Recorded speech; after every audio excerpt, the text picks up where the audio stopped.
ಅಂತ ನಮ್ಮ ಯಜಮಾನ್ಗೆ 4 ವರ್ಷದಿಂದ ಕಿಡ್ನಿ ಪ್ರಾಬ್ಲಮ್ ಇತ್ತು. 4 ತಿಂಗಳಿಂದ ಊಟ ಸೇರ್ತಾ ಇರ್ಲಿಲ್ಲ. 4 ತಿಂಗಳ ಮುಂಚೆಯಿಂದಾನು ಸಂದೀಪ್ ಅಣ್ಣ ಬಂದ್ರು ಮನೆಗೆ. ವಿಡಿಯೋ ಮಾಡಿದ್ರು ನಮ್ಮ ಯಜಮಾನ್ಗೆ ಹುಷಾರಿಲ್ಲ ಅಂತ ವಿಡಿಯೋ ಮಾಡಿದ್ರು. ಅವ್ರು ಬಂದ್ರು ಇಲ್ಲಿಗೆ. ಬಂದು ನೋಡ್ಬಿಟ್ಟು ಮನೆಯೆಲ್ಲ ಸೋರ್ತಾ ಇತ್ತು. ಮೇಲೆ ಬಾತ್ರೂಮ್ಗೆಲ್ಲ ಹೋಗಕ್ ಆಗ್ತಾ ಇಲ್ಲ. ನೀರೆಲ್ಲ ಇದು ಬ್ಲಾಕ್ ಆಗೋಯ್ತು ಬಾತ್ರೂಮ್ ಅಲ್ಲಿ.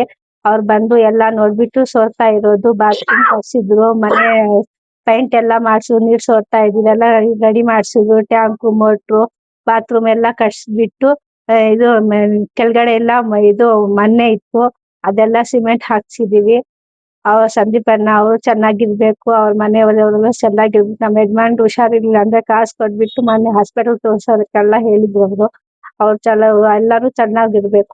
ನಮ್ಮ ಯಜಮಾನ್ ಹುಷಾರಿಲ್ದವಾಗ ಬಂದು ದೇವರಂತ ಅವ್ರು ಬಂದು ಎಲ್ಲ ನಾವು ಇದ್ದೀವಿ ನಿಮ್ಗೆ ಎಲ್ಲಾ ತೋರಿಸ್ತೀವಿ, ಏನು ಭಯ ಬೀಳ್ಬೇಡ ಅಂದ್ಬಿಟ್ಟು ಹೇಳ್ಬಿಟ್ಟು ಹೋದ್ರು. ಆವಾಗ ಬಂದು ಎಲ್ಲ ಮಾಡ್ಸಿದ್ದಾರೆ. ಅವ್ರು ಹೇಳ್ದಂಗೆ ಎಲ್ಲ ಆಗಿದೆ ಕೆಲ್ಸ ಎಲ್ಲದು. ಆರೋಗ್ಯ ಕಿಡ್ನಿ ಪ್ರಾಬ್ಲಮ್ ಇತ್ತು. ಅದು ಇದು ಎದೆಯಲ್ಲಿ ನೀರ್ ತುಂಬಿಕೊಂಡಿತ್ತು. ಅದೆಲ್ಲ ಕಡಿಮೆ ಆಗ್ತಾ ಇದೆ. ಅವರೆಲ್ಲ ತೋರ್ಸೋದಕ್ಕೆಲ್ಲ ದುಡ್ಡು ಕೊಟ್ಬಿಟ್ಟು ಮನೆಯೆಲ್ಲ ರೆಡಿ ಮಾಡ್ಸಿದ್ದಾರೆ ಅವ್ರು. ಈಗ ನಿಮ್ಮ ಯಜಮಾನ್ರು ಏನ್ ಮಾಡ್ತಾರೆ? ಮನೆ ಎದ್ದೇಳಕ್ಕೂ ಆಗ್ತಾ ಇರ್ಲಿಲ್ಲ. ಇವಾಗ ಆಟೋ ನಡೆಸ್ತಾ ಇದ್ದಾರೆ. ಇಷ್ಟು ಹೇಳಿದ್ದ ಸಂದೀಪ್ ರೆಡ್ಡಿ ಅವರಿಗೆ ನೀವೇನ್ ಹೇಳ್ತೀರಾ? ಏನ್ ತುಂಬಾ ಥ್ಯಾಂಕ್ಸ್ ಅವ್ರಿಗೆ. ಅವ್ರು ಬಂದಾಗ ನಮ್ಮ ಯಜಮಾನ್ಗೂ ಹುಷಾರಿರ್ಲಿದಾಗ ಅವ್ರು ಬಂದಾಗಿಂದಾನು ಚೆನ್ನಾಗಿದ್ದಾರೆ. ಓಡಾಡಕ್ಕೆಲ್ಲ ಇದ್ದಾರೆ. ಅವ್ರು ಎಲ್ಲ ಕೆಲ್ಸ ಎಲ್ಲ ಏನೇನ್ ಹೇಳ್ಬಿಟ್ಟು ಹೋಗಿದ್ದಾರೆ. ಎಲ್ಲ ನಾವ್ ಮಾಡ್ತೀವಿ, ನಾವ್ ಇದೀವಿ ಅಂದ್ಬಿಟ್ಟು ಹೋದ್ರು. ಎಲ್ಲ ಮಾಡ್ಸಿದ್ದಾರೆ. ಅವ್ರು ತುಂಬಾ ಥ್ಯಾಂಕ್ಸ್. ಅವ್ರ ಮನೆಯಲ್ಲವರೆಲ್ಲೂ ಚೆನ್ನಾಗಿರ್ಬೇಕು ಸರ್. ಎಚ್ ಗಾರ್ಡನ್ ನಲ್ಲಿ ಸಲೀಂ ಅವರು ಒಂದು ಆಟೋ ಡ್ರೈವ್ ಮಾಡಿಕೊಂಡು ಇದ್ದಂತಹ ಮತ್ತೆ ಅವರೇ ಕುಟುಂಬನೆಲ್ಲ ನೋಡ್ಕೊಳ್ತಾ ಇದ್ದಂತಹ ಒಂದು ವಿಷಯ ಎಲ್ಲರಿಗೂ ಗೊತ್ತಿತ್ತು. ಸುಮಾರು ಒಂದು 2-3 ತಿಂಗಳಿಂದ ಬಂದಾಗ ಇದನ್ನ ತಮ್ಮದೇ ಆದ ಇದೇ ನನಗೆ ಖುಷಿ ಇದೆ. ನಿಮ್ಮ ಯೂಟ್ಯೂಬ್ ಚಾನಲ್ ಇದು ನ್ಯೂಸ್ ಮಾಡೋಂಥ ನಿಮ್ಮಂತಹ ಮಾಧ್ಯಮದವ್ರ ಬಗ್ಗೆ ಒಳ್ಳೊಳ್ಳೆ ವಿಷಯಗಳನ್ನ ಜನಗಳ ಗಮನಕ್ಕೆ ತಗೊಂಡ್ಬರ್ತೀರಾ. ಅದೇ ರೀತಿ ನಮ್ಮ ನರಸಿಂಹಮೂರ್ತಿ ಅಣ್ಣ ಅವರು ಈ ವಿಷಯವನ್ನ ಇಡೀ ಚಿಕ್ಕಬಳ್ಳಾಪುರ ಗೊತ್ತಾಗಂಗೆ ಒಂದು ವಿಡಿಯೋ ಮಾಡಿ ಏನು ಸಲೀಂ ಅವ್ರಿಗೆ ಹುಷಾರಿಲ್ದಿರೋ ಅಂಥದ್ದು ಮತ್ತೆ ಅವ್ರ ತಾಯಿಯವರು ತುಂಬಾ ನೋವಲ್ಲಿ ಅವತ್ತು ಹತ್ಕೊಂಡು ಹೇಳಿದಂಥದ್ದು ಇಡೀ ಚಿಕ್ಕಬಳ್ಳಾಪುರಕ್ಕೆ ಮನಕಲುಕುವಾದಂತಹ ಒಂದು ಸನ್ನಿವೇಶನ ತಾವು ತೋರಿಸಿದ್ರಿ. ಅದನ್ನು ನೋಡಿದಂತ ನಾವೆಲ್ಲ ಅವತ್ತು ಬಂದ್ವಿ. ಇಲ್ಲಿಗೆ ಬಂದು ಅವ್ರಿಗೆ ಟ್ರೀಟ್ಮೆಂಟ್ ಏನಾದ್ರು ಮಾಡಬೇಕು ಅಂತ ಅನ್ಕೊಂಡು ನಾವು ಬಂದಿದ್ದು. ನೋಡಿದ್ರೆ ಅವ್ರ ಟ್ರೀಟ್ಮೆಂಟ್ಗಿಂತ ಅವ್ರ ಮನೆ ಸ್ಥಿತಿ ಬೇರೆ ಗಂಭೀರವಾಗಿತ್ತು. ಮನೆ ಸುರಿಯೋಂಗಿತ್ತು. ಇಲ್ಲೆಲ್ಲ ನಿಜಕ್ಕೂ ಓಡಾಡಕ್ಕೆ ಇನ್ನೊಂದಕ್ಕೆ ಕಷ್ಟ ಆಗ್ತಿತ್ತು. ಆ ಮನುಷ್ಯ ಇಡೀ ಏನು ಪ್ರಪಂಚನೇ ತಲೆ ಮೇಲೆ ಬಿದ್ದಿದೆ ಅನ್ನೋ ತರ ಪಾಪ ಪ್ರೆಷರ್ ತಗೊಂಡು ಆ ನೋವಲ್ಲಿದ್ರು. ಅವತ್ತು ಬಂದು ನಾವು ನಿಮ್ ಜೊತೆ ಇದೀವಿ ಅಂತ ಹೇಳಿದ್ವಿ. ಟ್ರೀಟ್ಮೆಂಟ್ಗೂ ಸಹ ಏನ್ ಮಾಡೋಕ್ಕಾಗುತ್ತೆ ಎಲ್ಲರೂ ನಾವು ಪ್ರಯತ್ನ ಪಡುವಂತ ಕೆಲಸ ನಾವು ಮಾಡಿದ್ವಿ ಆ ಟೈಮಲ್ಲಿ. ಆದ್ರೆ ಅದಕ್ಕಿಂತ ಹೆಚ್ಚಾಗಿ ನಾವೇನ್ ಮಾಡಿದ್ವಿ, ಮನೆ ನೀಟ್ ಮಾಡೋಣ, ತುಂಬಾ ಸುರಿಯೋದು, ಇದನ್ನೆಲ್ಲ ಸರ್ ಮಾಡೋಣ ಅನ್ನುವಂತಹ ಒಂದು ನಿರ್ಧಾರಕ್ಕೆ ಕೈ ಹಾಕಿ ಒಂದು ಸಂಕಲ್ಪ ಮಾಡಿದ್ವಿ. ಇಮಿಡಿಯೇಟ್ ಕೆಲಸ ಸ್ಟಾರ್ಟ್ ಮಾಡೋಕ್ಕೆ ಹೇಳಿದೆ.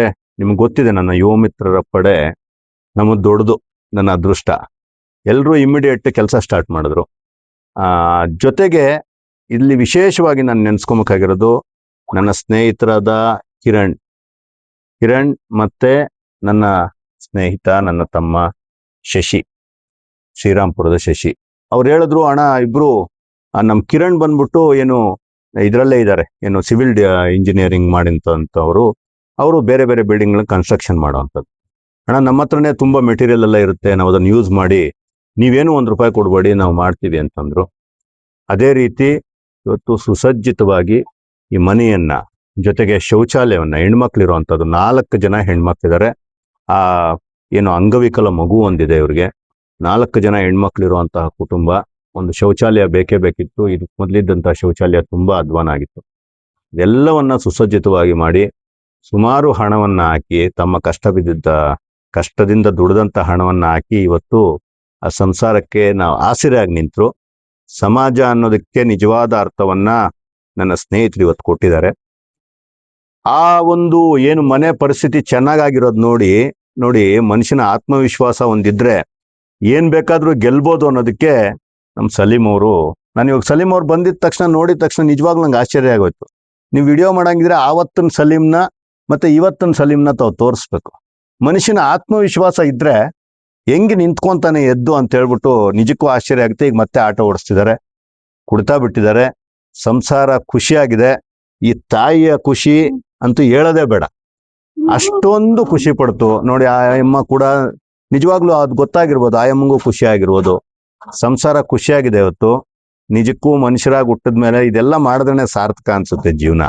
ಅಂತಹ ಒಂದೊಂದೇ ಸಣ್ಣ ಸಣ್ಣ ಹೆಜ್ಜೆನ ನಾವು ಚಿಕ್ಕಬಳ್ಳಾಪುರದಲ್ಲಿ ಇಡ್ತಾ ಇದೀವಿ. ನನ್ನ ಜೊತೆ 10 ಹಲವು ನೂರಾರು ಯುವಕರು ಅವ್ರದೇ ರೀತಿಯಲ್ಲಿ ಕೆಲಸ ಮಾಡಕ್ಕೆ ಪ್ರಾರಂಭ ಮಾಡಿದ್ದಾರೆ. ಇದಕ್ಕೆಲ್ಲ ನಾನು ಸ್ಫೂರ್ತಿ ಅಂತೇನು ಹೇಳೋದಿಲ್ಲ. ಆದ್ರೂ ಸಹ ಎಲ್ಲೋ ಒಂದು ಕಡೆ ಈ ರೀತಿಯ ಕೆಲಸಗಳು ಹೆಚ್ಚಾಗಿ ಆಗ್ತಿದೆ. ಅದು ಕಾಂಪಿಟೇಷನ್ಗಾದ್ರೂ ಆಗ್ಲಿ, ರಾಜಕೀಯ ಉದ್ದೇಶಕ್ಕಾದ್ರೂ ಆಗ್ಲಿ, ಏನೇ ಉದ್ದೇಶಕ್ಕಾದ್ರೂ ಆಗ್ಲಿ, ಯಾರಿಗೆ ಕಷ್ಟ ಇದೆಯೋ ಅವ್ರ ಜೊತೆ ನಿಂತ್ಕೊಳ್ಳೋ ಅಂತ ಕೆಲಸ ಚಿಕ್ಕಬಳ್ಳಾಪುರದಲ್ಲಿ ಆಗ್ತಿದೆ. ತುಂಬಾ ಜನ ಈ ರೀತಿ ಮುಂದೆ ಬಂದು ಕೆಲಸ ಮಾಡ್ತಿದ್ದಾರೆ. ಅವ್ರಿಗೆಲ್ಲರಿಗೂ ಒಳ್ಳೇದಾಗ್ಲಿ. ನನ್ನ ಚಿಕ್ಕಬಳ್ಳಾಪುರ ನಗ್ನಗ್ತಾ ಇರ್ಲಿ, ಈ ರೀತಿಯ ಕುಟುಂಬಗಳು ಖುಷಿಯಾಗಿರ್ಲಿ. ನಾವು ಜೊತೆಗೆ ಯಾವಾಗ್ಲೂ ಇರೋಣ ಅಂತ ಕುಟುಂಬಗಳ ಜೊತೆ. ಮುಂದೆ ನಮಗೆ ಏನ್ ಪರಿಸ್ಥಿತಿ ಕಾದಿದೆಯೋ ಗೊತ್ತಿಲ್ಲ, ಆಗ ಡೆಫಿನೆಟ್ ಆಗಿ ಇವ್ರಲ್ದೇ ಇದ್ರು ಭಗವಂತ ನಿಮ್ಮನ್ನ ಕೈ ಹಿಡಿತಾನೆ ಅನ್ನೋದು ನನ್ನ ಒಂದು ಭಾವನೆ, ನನ್ನ ಒಂದು ಅಚಲವಾದ ಒಂದು ಸಂಕಲ್ಪ, ಅಚಲವಾದ ಒಂದು ನಂಬಿಕೆ. ಸೊ ಅದೇ ರೀತಿ ಇವತ್ತು ಈ ಕೆಲಸ ಆಗಿದೆ. ನಿಜಕ್ಕೂ ಖುಷಿ ತರುವಂತ ವಿಷಯ. ಮಾತುಗಳಲ್ಲಿ ವರ್ಣನೆ ಮಾಡೋದಕ್ಕೆ ಸಾಧ್ಯನೇ ಇಲ್ದಿರೋಂತಹ ಒಂದು ಸನ್ನಿವೇಶ ಇವತ್ತು ಕ್ರಿಯೇಟ್ ಆಗಿದೆ ಸರ್.